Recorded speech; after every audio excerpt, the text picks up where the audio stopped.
Hi, I have a news story.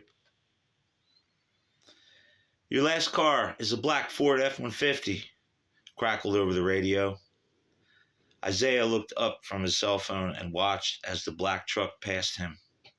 He turned his stop sign to the other side so that the waiting motorists could read the word slow. Isaiah's line of traffic zoomed past him, and he returned to stare at his phone once again. Last one is a dump truck, he said over the radio.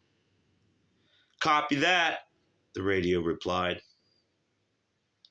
It was a lovely spring morning in the country where Isaiah was working. He had been working at this job of traffic flagger for a few months and was starting to enjoy its benefits of warmer weather. Isaiah looked around and found the blue sky with small white clouds here and there. He felt a bite of winter every now and then in the morning breeze. He continued to scroll on his phone. He got a thought that echoed in his mind. Wet, it said. A moment later, a few drops of rain fell on the screen of his phone. He wiped them off with his t-shirt and went back to staring at it. Received that dump truck and sending some back, the radio interrupted his scrolling. 10-4, he returned over the radio. It was impressed in Isaiah's mind that a blue car and a motorcycle was coming from the other end of the work zone. Your last is a motorbike, the radio gargled loudly. Isaiah didn't think much of the coincidence.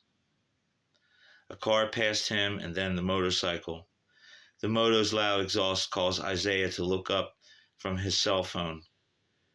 That is when he saw the blue car in the front of the traffic line. Huh, he said aloud. Received the motorcycle and sending back, Isaiah sent over the radio. Once again, he swung his sign around to slow, and the traffic sped off, leaving their impatience behind them. Isaiah heard red and white in his mind. When the last car passed him, he looked up to call it on the radio. Your last is a red Mustang with a white convertible top.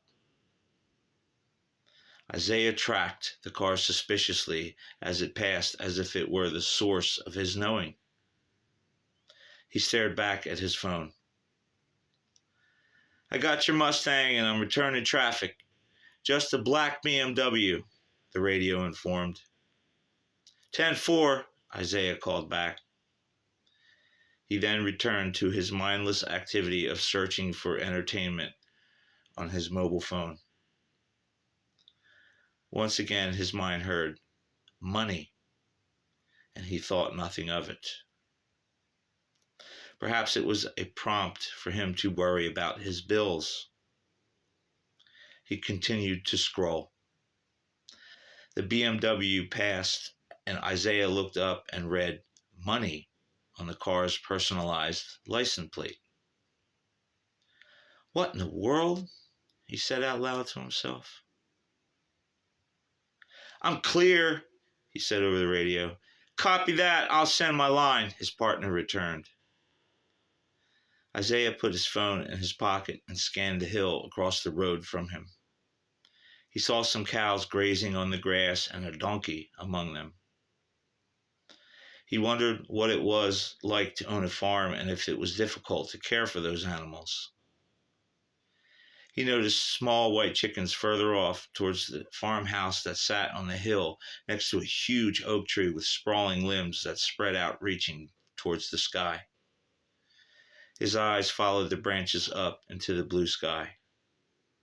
He stared into its vastness and wondered if there was a God in heaven like he has been told.